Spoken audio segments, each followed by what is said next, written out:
Hello दोस्तों, आपके अपने यूट्यूब चैनल पर फिर एक बार आपको स्वागत है।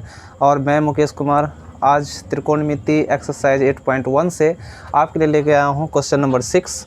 और क्वेश्चन नंबर 6 में ये कह रहा है कि यदि कोण ए और कोण बी न्यून कोण हो जहाँ cos ए बराबर cos बी, तो दिखाइए कि कोण ए बराबर कोण बी। यहाँ पर जो है ये कह रहा है कि कोण ए और कोण बी न्यून है। न्यून का अर्थ होता है दोस्तों 90 डिग्री से जितना भी कम डिग्री का होता है कोण, वो सभी जो है न्यून कोण कहलाता है। तो न्यून कोण पहले ये देख लेते हैं कि ये सवाल में पहले क्या करते हैं कि हम लोग चित्र बना लेते हैं। चित्र से समझ में आता है, स्पष्ट हो जाता है सवाल। यहाँ पर एक चित्र ड्रॉ कर लीजिए। ये जो चित्र है समकोण है। समकोण यानी कि यहाँ पर ये कह रहा है कि एंगल ए और एंगल बी न्यून है। न्यून है यानी कि ये 90 डिग्री है, तो ये दोनों इसका क्या होगा, न्यून होगा। क्योंकि ये अकेले 90 है तो ये दोनों क्या हो जाएगा, न्यून कोण हो जाएगा, 90 से छोटा हो जाएगा। यानी कि ए और बी, इसको ए कह लीजिए, इसको बी कह लीजिए, तो बाकी जो बच गया कोण वो हो गया सी। अब ये दोनों न्यून है। सवाल के अनुसार ए और बी क्या है, न्यून है। तो न्यून कोण जहाँ पर cos ए बराबर cos बी, जहाँ पर क्या है cos ए बराबर cos बी, तो दिखाना है कोण ए बराबर कोण बी। ये साबित करना है। इसको क्या करना है दोस्तों, साबित करना है कोण ए बराबर कोण बी के। ये हम लोगों को क्या करना है, साबित करना है। तो चलिए पहले यहाँ से ले लेते हैं जो दिया हुआ है cos ए बराबर cos बी, इसको लेके चलते हैं। cos ए बराबर cos बी बहुत ही आसान है दोस्तों। ये सवाल बहुत ही इजी है और हम लोग इजी में ही समझेंगे। जितना आसान हो सके उतना आसान फॉर्म में समझेंगे, उतना आसान भाषा में समझेंगे, ताकि सवाल जो है आसानी से बने और हमेशा यानी कि जीवन भर याद रहे। इस हिसाब से पढ़ना है। तो cos ए बराबर cos बी दिया हुआ है। यहाँ पर जो है ए के हिसाब से आप cos का फॉर्मूला लगा लीजिए। पहले जो है आप cos का फॉर्मूला लगाइए। cos का फॉर्मूला याद कीजिए, पंडित बद्री प्रसाद हर हर बोले।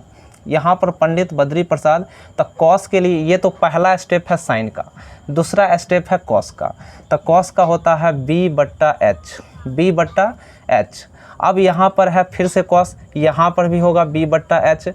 अब a के हिसाब से और b के हिसाब से हम लोगों को क्या करना है, भुजा तय करना है कि आधार कौन होगा a के हिसाब से। तो ये यहाँ पर है दोस्तों। तो आधार इसके हिसाब से कहे थे कि आधार जो होता है ना, कि कोण जिस भुजा से संलग्न रहता है, जिस भुजा के निकट रहता है, उसको हम लोग क्या कहते हैं, आधार कहते हैं। तो आधार यहाँ पर AC है और कर्ण चूँकि बदलेगा नहीं, तो कर्ण आपका AB है।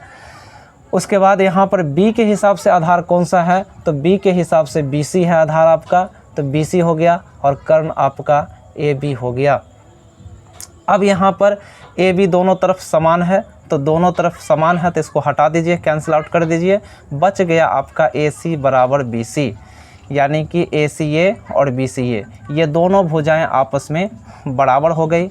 तो बराबर जब हो गया तो हम लोग जो है 9th में भी पढ़े हैं पढ़ने में, कि 9th में हम लोग ये पढ़े थे कि जिस त्रिभुज की दो भुजाएं बराबर होती है उसका दो कोण भी बराबर होता है।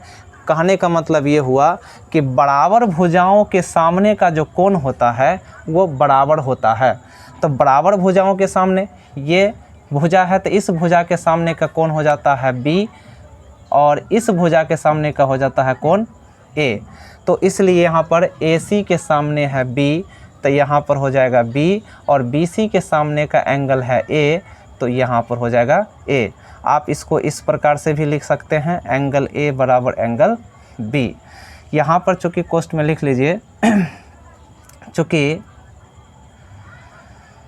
बराबर किसी भी त्रिभुज में, किसी भी त्रिभुज में बराबर भुजाओं के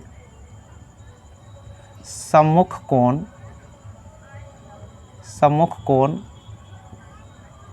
समान होते हैं, सम्मुख कोण समान होते हैं। तो ये साबित हो गया दोस्तों। तो वीडियो अगर आपको पसंद आया, अगर आपको अच्छा लगा वीडियो, तो आप वीडियो को लाइक, शेयर और सब्सक्राइब करना ना भूलें। बेल आइकन को भी दबाएं ताकि आपको मेरा वीडियो का नोटिफिकेशन पहले मिले। जय हिंद।